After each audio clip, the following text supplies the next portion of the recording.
యేసుప్రభు వారి నుంచి మన జీవితాల్లోని అద్భుతాలు ఆశిస్తూ ఎదురు చూస్తున్న ప్రియ సహోదరులారా, ప్రభు నామములో మీకు మరొకసారి శుభములు.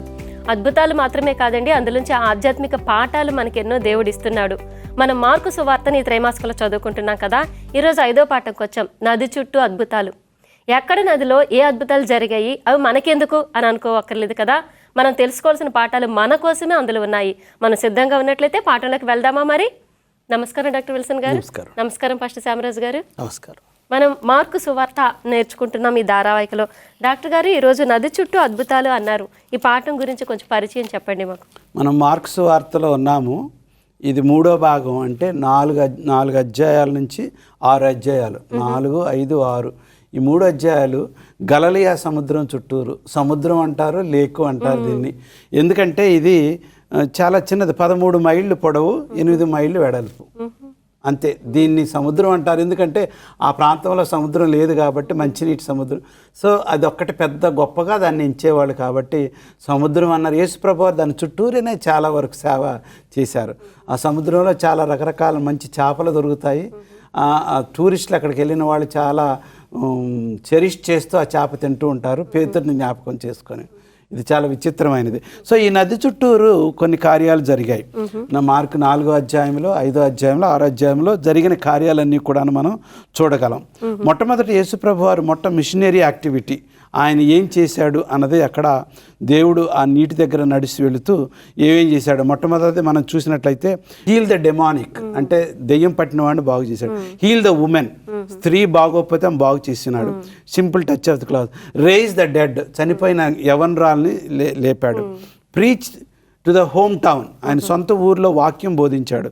Cent out the disciples preaching mission, మీరందరూ కూడా వెళ్ళి బోధించండి, శిష్యులుగా మార్చండి అని మొట్టమొదటిగా 70 మంది శిష్యుల్ని పంపించాడు. అంతేకాకుండా 5,000 మందిని 5 రొట్టెలు మరి చేపలతో చేశారు. ఆఖరిగా ఆయన నీటి మీద నడిచాడు. ఇవన్నీ కూడాను ఈ యొక్క 3 అధ్యాయాల్లో అమర్చబడి ఉన్నవి. ప్రతిదానికి కూడాను ఒక కారణం ఉన్నది, ఒక గుణపాఠం ఉంది మనం నేర్చుకోవడానికి. బాగుందండి. ఫస్ట్ గారు ఈ పాఠం కోసం లేఖనం వినిపించండి. మార్కు సువార్త 5వ అధ్యాయము 19వ వచనంలోంచి తీసుకోబడి ఉన్నది. ఆయన వారికి సెలవీయక, నీవు నీ ఇంటి వారి యొద్దకు వెళ్ళి ప్రభువు నీ యందు కనికరపడి నీకు చేసిన కార్యములన్నిటినీ వారికి తెలియచేయమనెను. కనికరపడి చెప్తున్నారే మాట. డాక్టర్ గారు, మరి గాలి తుఫాను అణిచారు, ముందు పరిచయలో చెప్పుకున్నాం. ఈ సంఘటనలో అప్పుడు అక్కడే ప్రత్యక్షం ఉన్న శిష్యులు కానీ, ఇప్పుడు చదువుతున్న మనం కానీ అర్థం చేసుకోవాల్సిన ఆ ప్రాముఖ్యత ఏమంటారు? 4వ అధ్యాయం 10 నుంచి 12 వరకు గాలి తుఫాన్ని ఇచ్చేసినట్లుగా మనం వాక్యం చదువుగా, ఆయన శిష్యులు ఆయనతో ఉన్నారు. ఈ చనిపోతాము, ఇక దీన్ని ఆపలేము, ఇంత తీవ్రతగా వచ్చింది గాలి తుఫానా, మరి ఈ దోణ మరి మునిగిపోతుందేమని భయముతో ఉన్నప్పుడు యేసుప్రభు వారు లేచి నెమ్మది కలుగుగాక అని చెప్పారు. ఈ విధంగా చేయటం ద్వారా శిష్యులకి ఆయన ఎవరో చక్కగా నేర్పించడానికి మొట్టమొదటగా, బికాజ్ అప్పుడే ఇంకా ట్రైనింగ్లో ఉన్నారు. అందుకోసం శిష్యులు అందరూ కూడా అలసిపోయారు, రోజంతా పనిచేశారు. 4వ అధ్యాయం 1 నుంచి 10 వచనాలు, 9 వచనాలు చదివితే రోజంతా కూడా ఉపమాన రీతిగా బోధించాడు, ఎంతోమందిని స్వస్థపరిచారు, ఆ ప్రశ్నలు అడిగిన వారందరికీ జవాబు చెప్పాడు. రోజంతా పనిచేసిన తర్వాత నిద్రపోవాలని ఆయన ఆశ. కానీ నిద్రపోకుండా నా సమయం 3.5 సంవత్సరాలే, నేను చేయగలిగిన స్థలం అంతా వెళ్ళి నేను చేయాలని కొత్త ప్రాంతానికి వెళుతున్నప్పుడు సాతానుడు మధ్యలో వచ్చి ఆ గాలి తుఫానా వచ్చినట్లుగా, ఎందుకంటే ఆ యేసుప్రభు నాశనం చేయాలనే ఉద్దేశంతో ప్రయత్నించినప్పుడు యేసుప్రభు వారు లేచి నెమ్మది కలుగుగాక. శిశువులు అందరూ ఆశ్చర్యపోయారు. డ్రమాటిక్ ఈవెంట్ ఇది, చాలా ఆశ్చర్యకరమైన కార్యం. ఏంటి గాలి తుఫాన్ని గద్దించినప్పుడు ఈయనేంటి ఎంత, ఆఫ్టర్ ఆల్ ఈ నజరేతు నుంచి వచ్చాడు, ఎవరబ్బాయి? వడ్రంగి మేస్త్రి గారు అబ్బాయి, మా మధ్యన పెరుగుతున్నాడు ఈ గలిలయ సముద్రం. చూడండి, వాళ్ళు ఎప్పుడు జ్ఞాపకం చేసుకుని ఒక గ్రంథకథ చెప్తున్నారు దేవుడి యొక్క గొప్పతనం. 104వ కీర్తన, దేవా నీవు అధిక ఘనత వహించిన వాడువు, నీవు మహాత్యమును ప్రభావమును ధరించున్నావు, వస్త్రము వలె వెలుగును నీవు కప్పుకొని ఉన్నావు. ఓ, ఎంత గొప్పగా ఆయన గొప్పతనాన్ని వివరిస్తున్నాడు. జలములలో ఆయన తన గదులు దూలములను వేసి ఉన్నాడు, మేఘములను తన వాహనముగా చేసుకొని ఉన్నాడు, భూమి ఎన్నటికీ కదలకుండా ఉన్నట్లు అది దానిని పునాదుల మీద స్థిరపరిచి ఉన్నాడు. అదేంటంటే గ్రావిటీ ఉంది, మరి ఐజాక్ న్యూటన్ ఏమో గ్రావిటీ పడిపోతుంది, మరి ఈ భూమి దేని మీద పెట్టాడండి? హిందూ సిద్ధాంతంలోనే ఏనుగు తొండం మీద పట్టుకొని ఉంది అట్లాగా జాగ్రత్త. అదన్నీ లేదండి, ఇదంతా రుజువు సైంటిఫిక్ ప్రకారం ఎవరు కూడా వివరించలేరు భూమి ఏ విధంగా ఆకాశం అట్లే. భూమిని ఎన్నటికీ కదలకుండా ఉన్నట్లు ఆయన దాన్ని పునాదుల మీద స్థిరపరచను, దాని మీద అగాధ జలములను నీవు వస్త్రం వలె కప్పితివి, కొండలపై నీళ్లు నిలిచితివి. అరే కొండలపై నీళ్లు పెట్టారంట. ఇవన్నీ చదువుతుంటే ఈ అధ్యాయం అంతా చదివితే ఇది పొడుగైంది. దేవుడి యొక్క గొప్పతనం, ఆయన సృష్టికర్త, ఆయన మహాశక్తిమంతుడు, ఆయన అద్భుతాలు చేయగలిగిన దేవుడు, సర్వశక్తి ఆయన చేతిలో ఉన్నది. అది పాత నిబంధన గ్రంథంలో ఉన్న కీర్తనీయుడైన వాక్యాలు గుర్తు చేసుకున్నాడో లేమో, ఇక్కడ మాత్రం ఏమని రాయబడి ఉన్నది, ఆ యొక్క ఎప్పుడైతే సముద్రం నిదానపడి ఉన్నదో శిశువులందరూ దిగ్భ్రాంతులయ్యారు. షాకింగ్, ఎస్టానిష్డ్ అనే మాట రాయబడి ఉన్నది. ఈ విధంగా మనం చేసిన తర్వాత మార్క్స్ వార్త 4:35-41 వరకు మనం చూస్తే ఏవేమి నేర్చుకున్నామంటే, మొట్టమొదట దేవుడు ఈ దాంట్లో నుంచి డిస్ప్లే ద డివైన్ పవర్. మొట్టమొదటిగా ఆయన దేవుని శక్తి ఉంది ఆయనలోనే మొట్టమొదటి నేర్చుకున్నాడు. దెన్ హ్యూమన్ ఫియర్, మానవుడు భయపడుతున్నాడు కాబట్టి ఆ భయాన్ని సమస్య పరిష్కారం దేవునిలో ఉంది కాబట్టి నువ్వు చావనవసరంలా, నువ్వు మునిగిపోదు దేవుడు ఉన్నప్పుడు. మూడవది the command do not fear, ఆయన ఆజ్ఞించాడంతే మీరు భయపడద్దు అని చెప్పాడంటే. నాలుగవది ఇది words of revolution for which God or the angel appeared. ఎప్పుడైతే మాట ఆజ్ఞ ఇచ్చాడో ఆ మాట ఖచ్చితంగా తగిన జవాబు వెంటనే సృష్టిలో కనపడుతుంది, దేవదూత కావాలి దేవదూత కనపడుతుంది. ఐదోది human response to the revolution. మానవుడు ఏం చేశాడు? దిగ్భ్రాంతుడై నిలబడి అయ్యా నువ్వే దేవుడు అని సాష్టాంగ నమస్కారం చేసి ఆయన దగ్గర నిలబడి ఉన్నారు. ఈ రోజుల్లో కూడాను మనం తెలుసుకోవాల్సింది ఏంటంటే, దేవాదేవ అంటాం కానీ ఆయన గొప్ప మహిమ, ఆయన తేజస్సు, ఆయన గొప్పతనం సరిగ్గా అర్థం చేసుకోము. మానవుడు ఆలోచనతోనే చూస్తాము, మానవుడు కొలతతోనే ఆయన కొలుస్తాము, మానవుడిలాగానే చూస్తూ ఉంటాము. ఆ విధంగా చేసినప్పుడు దేవుని గొప్పతనం మనం అర్థం చేసుకోలేము. ప్రతి కార్యంలో కూడా ఆయన మహిమ ఉందని మనం గుర్తు చేసుకోవాలి. అవును, యేసుప్రభు వారి కనికరం అని చాలా తేలికగా తీసేసుకుంటున్నాం, కానీ ఆయన దైవత్వాన్ని కూడా మనం ధ్యానం చేయడం అవసరం. చిన్న విరామం తీసుకుందామండి. తెలుసుకుంటున్నాం కదా ప్రియ సహోదరులారా, చిన్న బ్రేక్ తర్వాత యేసుప్రభు వారి మహిమ గురించి ఇంకొంచెం వివరంగా తెలుసుకుందాం.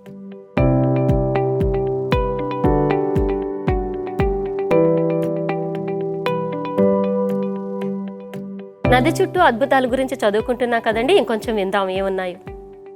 పాస్టర్ గారు, ఇప్పుడే విన్నాము యేసుప్రభు వారు కొన్న మహిమ దైవికమైన శక్తిని బట్టి. ఆ శక్తిని బట్టి మన సొంత సంఘర్షణలోని, సొంత ఇబ్బందులు, పోరాటాల్లో మనం ఎలాంటి నిరీక్షణ పొందగలమంటారు? ఈ యొక్క సొంత ఇబ్బందులలోనూ కష్టాలలో నిరీక్షణ మనం చూసుకున్నప్పుడు, ఒక అద్భుతకారం జరిగిన తర్వాత 5వ అధ్యాయానికి వచ్చినప్పుడు మరొక విషయం జరుగుతుంది. మరి వీళ్ళందరూ కూడా ఆ పడవలోంచి మరి బయటకు వచ్చి గెనసరత్తు ఆ ప్రాంతానికి వస్తున్నప్పుడు అప్పటికే వాళ్ళు భయపడి, లేకపోతే వారు ఆశ్చర్యానికి లోనయ్యి ఇంత గొప్ప వ్యక్తి ఈయన అని అనుకుంటున్న ఆ తీర్మానంలో, లేకపోతే ఆ మనసులోంచి బయటికి రాలేదు. అలాగా అడుగు పెడుతున్నప్పుడు ఆ సమాధులలోంచి ఒక అతను దెయ్యం పట్టిన వాడు వచ్చి చేస్తున్నట్లు మనం చూస్తున్నాం. వాక్యంలో అయితే వీళ్ళు ఏమయ్యారో అన్న శిష్యులు కనబడతలేదు అక్కడ. మేబీ కొంతమంది లేదు, కొంతమంది ఏమంటారంటే ఈ వ్యక్తిని చూసిన వెంటనే వీళ్ళు వెనక పారిపోవటమో లేకపోతే ఏదో చేయటమో జరిగింది అనేసి అంటూ ఉంటారు. కానీ ఇక్కడ మనం చూస్తుంది ఏంటంటే 2 విషయాలు గమనిస్తున్నాం. ఒకటేమో సమాధుల్లోకి వెళ్ళటమేమో అపవిత్రత, పాత నిబంధన గ్రంథం బట్టి మనం అన్క్లీన్నెస్ అని పిలుస్తాము. అంతేకాకుండా ఇలా దెయ్యాలు పట్టిన వారి దగ్గరికి వెళ్ళి మరి అక్కడ ఏదైనా చెయ్యాలన్నా కూడా అది కూడా మంచిది కాదని మనం యూదా సాంప్రదాయ ప్రకారం మనం చూస్తూ ఉంటాము. కానీ యేసుక్రీస్తు వారు ఆ సమయమును ఎంపిక చేసుకొని అక్కడికి వెళ్ళి ఈ యొక్క మహా సంఘర్షణలో ఎప్పుడు కూడా మంచే నెగ్గుతుంది అని చూపించడానికి ఆయన ఈ కార్యక్రమం చేస్తున్నట్లు మనం చూస్తున్నాము. ఇక్కడ గొప్ప విషయం ఏంటంటే, ఈ యొక్క వ్యక్తి కోసం మనందరికీ కూడా తెలుసు. ఆ కథ విషయంలో చూసుకున్నప్పుడు ఆయన వచ్చి ఎప్పుడైతే మరి ఆయన యేసుక్రీస్తు వారి దగ్గరికి వస్తున్నారు, యేసుక్రీస్తు వారు గమనించింది ఏంటంటే ఆయన సహాయం కోసం వస్తున్నాడని గమనించారు. కానీ ఎప్పుడైతే ఆయన నోరు తెరిచి సహాయం అడుగుదాం అనుకున్నారో ఆ లోనున్న సేన దురాత్మలు మాట్లాడుతూ. కానీ గొప్పతనం ఏంటంటే యేసుక్రీస్తు వారు దురాత్మల యొక్క మాటను పట్టించుకోలేదండి. ఆయన నిశ్శబ్దంగా మౌనంగా సహాయం కోసం ఎదురు చూస్తున్న ఆ స్వరాన్ని ఆయన వినగలిగి ఉన్నాడు. అప్పుడు యేసుక్రీస్తు వారు వెంటనే మరి వాళ్ళతో మాట్లాడుతున్నప్పుడు, అప్పుడే మమ్మల్ని నాశనం చేయడానికి వస్తావు, ఇప్పుడు కాదు, ఆ పందుల దగ్గరికి మమ్మల్ని పంపించమని చెప్పినప్పుడు ఆ రీతిగా అది జరిగినట్లు మనం చూస్తున్నాం. అంటే ఇక్కడ మనకు తెలిసేది ఏంటంటే, ఒక వ్యక్తి జీవితంలో ఒక అవసరము ఆయన మాట్లాడాలనుకున్నప్పుడు మాట్లాడలేని పరిస్థితిలో ఉన్నా కానీ వినగలే శక్తి మన దేవుడికి ఉందండి. హల్లెలూయా. ఆధ్యాత్మికంగా కూడా మనం చూసుకున్నప్పుడు మన జీవితంలో కూడా కష్టాలు వస్తాయి, బాధలు వస్తూ ఉంటాయి, ఇబ్బందులు వస్తూ ఉంటాయి. మనకున్న పరిణామాలను బట్టి, మనకున్న శక్తులను బట్టి ఒకవేళ మన స్వరం అయితే మన పక్కన వాళ్ళకి వినపడకపోవచ్చు, కానీ మన హృదయంలో ఆ తలంపును మనం పెట్టుకోగలిగితే ఆ దేవుడు తప్పనిసరిగా ఈ వ్యక్తికి ఎలాగైతే సహాయం చేశాడో మనకు కూడా అదే రీతిగా సహాయం చేసి మనల్ని విడుదల కలుగు చేస్తాడని మనం చూడగలుగుతాము. బాగుందండి, చాలా గొప్ప అద్భుతం. వాస్తవానికి ముందు చెప్పినట్టు ఆ గాలి తుఫాను సంఘటన కూడా ప్రభువారు ఇక్కడికి వస్తుండగా కదా జరుగుతుంది. అంటే సాతాను ఈ కార్యం జరగనీయకుండా అడ్డుపట్టడానికి అప్పుడే మరి అలా చేసి ఉండొచ్చు కూడా, ఒక గొప్ప విడుదలకు ముందు. డాక్టర్ గారు, మరి ఈ సమాజ మందిరపు అధికారి యాయీరు కుమార్తెను స్వస్థపరచడానికి ప్రభు వెళ్తున్నారు. ఆ వెళుచుండగా జరిగిన సంఘటనలు, ఆ సన్నివేశం ఒకసారి మాకు వివరిస్తారా? ఈ యాయూర్ అనే ఆయన పలుకుబడి కలిగిన వాడు. రోమా సైన్యంలో కానీ ఆయన దేవాలయం, సినగాగు, యూదుల దేవాలయం కట్టడం అన్నింటిలో మంచి పలుకుబడి కలిగింది. వచ్చి బ్రతిమలాడాడు, నా కుమార్తె బాగుండలేదండి, కొంచెం మీరు రావాల్సిందే అని అన్నాడు. దూరం నుంచి ఒక్కోసారి ఆజ్ఞ ఇస్తాడు, బాగుపడుతుంది, కానీ రాండి, మా ఇంటికి రండి, మీ ఆతిథ్యాన్ని మీ పాదంలో మా ఇంటి దగ్గర పెడితే ఆశీర్వాదం. చాలామంది కొద్దిగా ఆ విషయాల్లో పట్టుదలగా ఉంటారనమాట. మా ఇంటికి వచ్చి ఒక ఆశీర్వాదకరంగా ఉంటుంది, అందరూ చూసి మా ఇంటికి వచ్చారని మా హోదా పెరుగుద్ది, మా గౌరవం పెరుగుద్ది, ఏదో కారణం ఉంటుంది, ఏదో ఒక ఆశ ఉంటుంది. కానీ ఇంత పరిశుద్ధుడు, ఇంత ఏమంటారు, ఇంత గొప్ప బోధకుడు మా దగ్గరకు వస్తే బాగుంటుందని ఆశతో సరే వస్తాను, మీరు ఇంత చేస్తున్నారు కాబట్టి దేవుడు ఎప్పుడు కూడాను హృదయం యొక్క ఉద్దేశాలను గ్రహించి ఆయన చేసిన మంచితనాన్ని బట్టి, త్యాగాన్ని బట్టి సరే వస్తానన్నాడు. మార్గంలో వెళుచుండగా మరి ఒక యవనరాలను బాగు చేయడానికి వెళుతుండగా ఒక స్త్రీ అడ్డుగా వచ్చి మరి ఆయన ముట్టుకుంటుంది. మనం ఈ యొక్క 5వ అధ్యాయం 25 నుంచి 34 వరకు చూస్తే 9 వచనాలు మనం ఒక స్త్రీ రక్తస్రావంతో బాధతో ఉన్నది.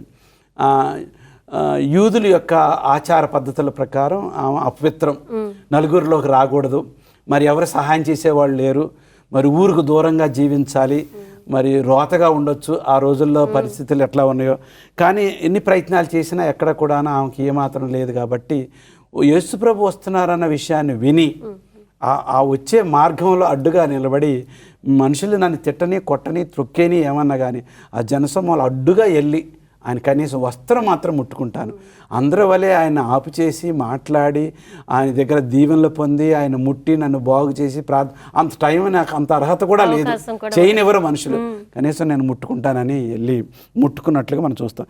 ఆ కథలో ఉన్న ఉద్దేశం ఏంటంటే, వేరే పని మీద వెళ్తున్నాడు, మధ్యలో శాండ్విచ్ అనుకున్న ఇంగ్లీష్లో మాట, మధ్యలో ఇరుక్కున్న ఒక కథ, ఒక సంభవం. ఈ యొక్క మధ్యలో ఉన్నది ఏంటంటే అద్భుతమైంది. వణుకుతూ బలహీనతతో ఇంక వేరే మార్గం లేక చావు ఒక రకంగా గతి లేని పరిస్థితిలో వచ్చి మరి ఆయన ముట్టినప్పుడు వెంటనే ఆ యొక్క శక్తి పొందగలిగింది, స్వస్థత తనలో వెంటనే ప్రభావం చూడగలిగింది. అమ్మ బాగా అనేలాగా వెళ్ళే మనిషి ఆగిపోయాడు. అది బహిరంగపరచడానికి ప్రయత్నించాడు. తప్పు వెంటనే ఎవరు నన్ను ముట్టిందని అడిగారు. ఇదేంటంటే శిష్యులు ఆశ్చర్యం, నీకు అనిపించాయండి, ఎంత అడావిడికి వెళ్తున్నాం, ఇంత జనంతో మాట్లాడాలి, మేమేమో ఆపలేకపోతున్నాము, ఇది ఏంటి జరుగుతుంది అని అడిగితే నన్ను ఎవరో ముట్టారు, నాలోంటి శక్తి పోయింది. పరమాత్ముడు, పరిశుద్ధుడు, సర్వజ్ఞాని, పాపులు ఎక్కడ వాళ్ళ హృదయం ఏంటో, వాళ్ళ ప్రవక్తన ఏంటో, వాళ్ళ ఉద్దేశాలు ఏంటో బాగా గ్రహించినవాడు. ఆమెను అందరి ముందు హైలైట్ చేయాలని, ఆ విశ్వాసాన్ని మోడల్గా చూపించాలని ఆగి అడిగి, అమ్మా నువ్వు ముట్టడమే కాదు, నీ విశ్వాసం నిన్ను బాగు చేసిందని చెప్పి ఎవరు ఆమెను ఏం అనలేకపోయారు. రక్తసాం కట్టింది కాబట్టి ఆమె పరిశుద్ధులుగా ఎంచబడింది, కుమారులుగా. దేవుడు ప్రతిదాన్ని కనిపెడుతుంటాడు, ప్రతి ఉద్దేశాన్ని చేస్తుంటాడు. ఈ విధంగా చేయటం ద్వారా మొట్టమొదటి కుష్ఠవ్యాధులను ఆయన ముట్టాడు 2వ అధ్యాయంలో. ఇక్కడేమో 5వ అధ్యాయానికి వచ్చాక అపవిత్రులుగా ఉన్న వాళ్ళు ఆయన ముట్టారు. సో భారతదేశంలో బ్రాహ్మణులు, వైశ్యులు, శూద్రులు ఎవరు అంటరాని వాళ్ళు అని, సో హిందుత్వానికి ఒక విధంగా చెప్పుకోవాలంటే వ్యతిరేకమైంది ఏంటంటే పరమ గురువు పరలోకపు తండ్రి నరవతారం ఎత్తిన దేవుడు అందరిని ముట్టుకొని అందరిని సమానం చేసేవాడు. అందరి సమస్యలు అర్థం చేసుకొని సహాయం చేసే పరిష్కారం ఇచ్చే దేవుడు. దీంట్లో మనం నేర్చుకోవాల్సిన చాలా ఉంది. ఆఖరికి ఆ జైరస్ ఇంటికి వెళ్ళి ఆమెను తబీత అంటే ఒక షీప్ ల్యామ్ దయచేసి లెగు 2 మాటలే అన్నాడు. ఆమె తలిత కోమ్ అంటే గెటప్, ఆమె లేచింది. బాగా దిగజారిపోయిన పరిస్థితుల్లో ఉన్న యవనరాలు లేచింది. అక్కడ మరి ఆయన గౌరవం పొంది అందరు తెలుసుకొని ఉన్నారు. బాగుందండి. చిన్న విరామం తీసుకుని తర్వాత పాటల్లోకి వెళ్దాం. వింటున్నారు కదా ప్రియ సహోదరులారా, చిన్న బ్రేక్ తర్వాత ఇంకొంచెం అద్భుతాన్ని మరికొంచెం మళ్ళీ తెలుసుకుందాం.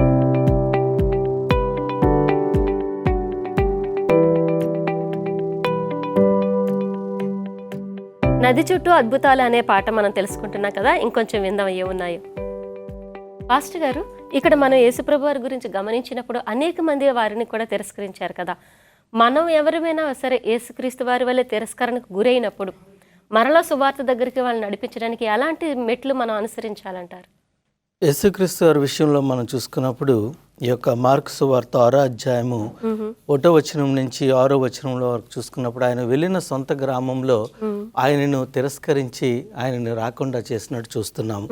అప్పుడు యేసుక్రీస్తు వారు ఎవరు కూడా తన యొక్క సొంత ఊరిలో ఘనమును పొందరు, ఘనహీరుడుగా ఉంటారని చెప్పి మరి ఎక్కువ అద్భుత కార్యాలు చేయలేకపోయి అక్కడి నుంచి వచ్చేసినట్లు కూడా మనం చూస్తున్నాము. అయితే ఇక్కడ కూడా మరొక శాండ్విచ్ స్టోరీ లాగా ఒకటి మనకి ఇవ్వబడుతుంది. తర్వాత యేసుక్రీస్తు వారు చేస్తుంది ఏంటంటే ఆయన వెళ్ళిపోయి ఆ గ్రామం నుంచి ఆ చుట్టుపక్కల గ్రామాలందరికీ కూడా 12 మంది శిష్యులను మొట్టమొదటగా వాళ్ళని పంపించినట్లు మనం చూస్తున్నాం.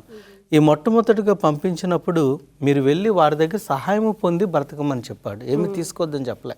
మీరు వెళ్ళండి, ఎక్కడికి వెళ్తే అక్కడ వారు పెట్టింది మీరు తిని వారు వెళ్ళి మీ పని అయ్యే వరకు కూడా అక్కడ ఉండమని చెప్పడం జరిగింది. తర్వాత ఇంకొద్ది కిందకు వస్తున్నప్పుడు బాప్తిజం ఇచ్చి యోహాను జీవితం కోసం కూడా ఆయన ఎలా చనిపోవలసి వచ్చిందో అన్నీ కూడా చెప్పినట్లు మనం చూస్తున్నాం. అయితే మనం ఇక్కడ గమనించవలసింది ఏంటంటే యేసుక్రీస్తు వారిని ఆ గ్రామము వద్దన్నప్పటికీ ఆయన వెంటనే బలవంతంగానో లేకపోతే ఆయన ఏదో ఒక అద్భుత కార్యం అంటే ఆకాశం నుంచి అగ్ని తీసుకొచ్చి శపించి ఏదో చేసి అలా చేయకుండా ఆయన ఏం చేస్తాడంటే నిశ్శబ్దంగా అక్కడి నుంచి వెళ్ళిపోయి తన యొక్క సువార్త పనిని మట్టికి ఆటంకపరచకుండా తన శిష్యులతో వేరే వేరే ప్రాంతాలకు ఇచ్చి పంపించినట్లు మనం చూస్తున్నాం. తర్వాత వాక్యాలలో మనం చూసుకున్నప్పుడు ఆయన వచ్చి అద్భుత కార్యాలు చెప్పినప్పుడు మరి ఆయన మళ్ళీ ఆ ప్రాంతాలకు వెళ్ళి దేవుని యొక్క సువార్త సేవ చేసి అందరినీ కూడా రక్షించడానికి ఆయన చేసినట్లు దాఖలాలు మనం చూస్తున్నాం. మన జీవితంలో కూడా ఒక్కొక్కసారి మన సేవ చేస్తున్నప్పుడు మన తలంపు ఎదుటివాడికి ఇష్టం లేనప్పుడు మనల్ని అంగీకరించరు. అలాంటప్పుడు మనం దానికోసం బాధపడుతూ ఆందోళన చెంది నేను సేవే మానేస్తాను అని అనుకోక్కర్లేదు. ఆ ఒక్క వ్యక్తికి మనకి ఇష్టం కాదు, మనం వెళ్ళిపోయి మనం వేరే వాళ్ళ దగ్గర చేస్తుంటే రేపన్న రోజు తను గమనించుకుని మళ్ళీ ఆ ఆహ్వానం దేవుడు మనకి అక్కడ పంపిస్తాడు, మనం చేయగలుగుతాము. యేసుక్రీస్తు వారి జీవితంలోంచి అది మనం తెలుసుకోవటానికి ఆస్కారం ఉందండి. పనిని మాత్రం ఆపేయడానికి లేదు, కాకపోతే ప్రాంతం మార్చుకోవచ్చు, ఇంకొక ద్వారం. బాగుందండి డాక్టర్ గారు. మరి మార్కు సువార్త ఇదే 6వ అధ్యాయంలో మనం చూసినట్లయితే శిష్యులు వాళ్ళు మెస్సయ్య అని ఒక రకంగా ఆశిస్తున్నారు, కానీ వాళ్ళ కళ్ళెదుటనే మెస్సయ్య ఇంకో రకంగా ఉన్నారు కదా. ఈ వేరుగా కనిపించటం దీని వెనుకున్న పాఠం ఏమంటారు? ఈ సంఘటన 6వ అధ్యాయం 34 నుంచి 52 వరకు రాయబడిన ఈ సంఘటన ఒక విధంగా ఆశ్చర్యంగా ఉంటుంది, ఒక ప్రక్కన దుఃఖపరుస్తూ ఉంది. ఏం జరిగిందంటే వాళ్ళందరూ కూడాను యేసుప్రభు వారి చుట్టూరు జనసమూహం ఎక్కువ మంది వచ్చారు, బోధించారు ఉదయం నుంచి సాయంత్రం వరకు. వాళ్ళు అలసటపోయారు, బలహీనపడ్డారు. వాళ్ళకి ఏదైనా తినటానికి పెట్టమని వాళ్ళు అడిగితే మా దగ్గర ఏమీ లేదని చెప్పారు. సరే అయితే మీ దగ్గర ఇప్పుడు ఏముందో అది తీసుకురానంటే ఒక బాలుడి దగ్గర 5 రొట్టెలు 2 చేపలు తీసుకొచ్చి ఇచ్చారు. అది ఆయన దేవుని సన్నిధిలో ఎత్తి I'm the bread of life అని అన్నారు కదా, నేనే జీవ ఆహారం అని. సో అది ఎత్తి ప్రార్థన పెట్టిన వెంటనే అది ఎక్కువైపోయింది, అందరూ పంచిపెట్టారు, తిన్నారు. 12 గంటలు తీసినట్టుగా మనం చూస్తున్నాం. ఈ కార్యం చేసిన వెంటనే ఆ యొక్క శిష్యులతో పాటు కొంతమంది మరి హెరోడియన్స్, తర్వాత జీలెట్స్ అంటే రాజకీయంగా తిరిగి యూదుల్లో ఉన్నవాళ్ళు, ఈయనేనయ్యా మెస్సయ్యా మనం కనుక్కోలేకపోయాము, ఈయనకి ఇప్పుడు మనం ఆయన అంతటికి ఆయన తగ్గించుకొని ఉంటున్నాడు. కానీ మనం గనక ఆయన హెచ్చించి ఆయన తీసుకెళ్ళి మరి ఇప్పుడు దేవాలయంలో ఉన్న గొప్పవారితో చెప్పి గొప్ప కార్యాలు ఇదన్నీ చేస్తే ఆయన రాజ్యం స్టార్ట్ అయిపోతుంది. అప్పుడు రోమా సామ్రాజ్యాన్ని ఎలా కూలగొట్టాలో మనం చేసుకుందాము. అందుకోసం యేసుప్రభు దగ్గరికి వెళ్ళి మనం ఈ ప్లాన్ మొదలు పెడదామని యేసుప్రభు దగ్గరికి వెళ్ళి దండలు వేసి అంటే పొగిడి ఆయన నువ్వు మెస్సయ్య అని మేము గుర్తించలేదు, మేము అనుకున్నట్లు నువ్వు నిజంగా ఈ కార్యాలు చేస్తున్నట్టు మెస్సయ్య, ఇక నుంచి రేపు రోమా సామ్రాజ్యంలో ఉన్న ఆ సైనికుల్ని హతమార్చేసేయి లేకపోతే సో అలా చెబుతుంటే యేసుప్రభు వారు చాలా విచారపడ్డారు. నేను చేస్తున్న పనిని బట్టి దేవుణ్ణి మహిమపరిచే బదులు వీళ్ళు వేరే ఉద్దేశాలతో పొలిటికల్ మెస్సాయ రాజకీయమైన రక్షకుడు కావాలని, మీరు తాత్కాలికమైన సామ్రాజ్యాన్నే మీరు కావాలని కోరుతున్నారు, నేను నీతి సామ్రాజ్యాన్ని ఏర్పాటు చేయడానికని వాళ్ళు చేస్తున్న దాన్ని వాళ్ళ ప్రయత్నాలని అడ్డుపట్టకుండా అక్కడి నుంచి వదిలిపెట్టేసి వాక్యంలో ఏం రాయబడ్డదంటే he retreated to the mountains to pray. అదేంటంటే వాళ్ళేమో హుషారు పడుతూ ఉంటే ఈయనేమో ఏకాంతంగా ప్రార్థనకు వెళ్ళిపోతుంది. మనం నేర్చుకునేది ఏంటంటే ఈ అనుభవంలో దేవుడు ఆకలిగా ఉన్న వారికి ఆహారం ఇస్తాడు. నెంబర్ 1 ఆశ్చర్యరీతిగా చేస్తాడు. ఉన్న కొద్దిదాన్ని సమృద్ధిగా చేస్తాడు. అందుకోసం ఏ విందులో నేను ఎప్పుడైనా భోజనం చేసేటప్పుడు ప్రార్థన చేసి చేస్తుంటారు. మూడోది ఏమైనా నేర్చుకున్నామంటే మనుషులు వాళ్ళ లోకరీతిగా ఆలోచిస్తూ ఉండగా ప్రభు దానికి లొంగడు, మనం మెప్పించడానికి ప్రయత్నించడు, పరలోకపు పద్ధతుల్ని పాటించడానికే ప్రయత్నిస్తాడు, ఆయన వచ్చిన గురిని నెరవేర్చడానికే ప్రయత్నిస్తాడు. ఇది చాలా పవిత్రమైనది. ఆ విధంగా ఆయన నన్ను పొగడొద్దు అని ఆయన పరలోకం వైపు ఆయన ఒంటరిగా ప్రార్థన చేసుకోవడానికి వెళ్ళాడు. బాగుందండి. కనిపించింది ఒకటి, అనుకున్నది ఒకటి, కానీ గ్రహించాల్సింది ఇంకోటి ఉంది. దేవుడు మనకు చెప్తున్నాడు పాఠం. ఈ నది చుట్టూ అద్భుతాలు పాఠంలో మనం గ్రహించవలసినవి ఇంకేమైనా ఉన్నాయంటారా పాస్టర్ గారు? ఇంకొన్ని విషయాలు మనం చూసుకోవచ్చండి. ఏంటంటే యేసుక్రీస్తు వారితో మనం ఉంటూ ఆ తర్బీదులో మనం ముందుకు వెళ్తున్నప్పుడు మన యొక్క జీవితము ఈ లోకానుసారంగా ఎప్పుడు కూడా ఉండదండి. ఎందుకంటే దేవుని యొక్క రాజ్య స్థాపన వేరే, ఈ లోకంలో ఉన్న రాజ్యము వేరే. అది మనం ఎప్పుడు కూడా మర్చిపోకుండా దాన్ని మన మనసులో పెట్టుకుని మనం చేసుకుంటూ ఉండాలి. ఇప్పుడు కూడా మనం గుర్తుంచుకోవాల్సింది ఏంటంటే సేవలో ఒక్కోసారి క్రైస్తవులుగా డైరెక్ట్ సేవ చేయకపోయినా కానీ సాక్షులుగా ఉండాలనుకున్నప్పుడు ఏదో వస్తుంటే కంగారు పడిపోతూ ఉంటాం మనం. కానీ కీర్తనలు 46:10 చెప్తున్న రీతిగా నేను దేవుణ్ణి మీరు మౌనంగా ఉండమని, be still that I am the God అని ఆయన ఎలా చెప్తున్నాడో ఆయన మనకు ఉన్నాడు కాబట్టి మనము నిశ్శబ్దంగా ఉంటే సరిపోతుంది. అందుకని ఇంకా కొన్ని ముందు వాక్యాలకు వెళ్ళినప్పుడు మనం నేర్చుకుంటాం ఏంటంటే ఎప్పుడైనా శ్రమ వచ్చినప్పుడు నేను ఏం మాట్లాడాలా, నేను ఏం చెప్పాలా అని మీరు ఆలోచించొద్దు, మీ తరపున నేనే మాట్లాడతానని దేవుడు చెప్పినట్లు మనం చూస్తున్నాం. కొన్నిసార్లు క్రైస్తవులుగా మనం డిస్సాటిస్ఫాక్షన్లో ఉంటాము, తృప్తి లేని జీవితం. దేవుడు ఎంతమందికి ఇన్ని చేసినప్పుడు నాకు ఎందుకు చేయడు?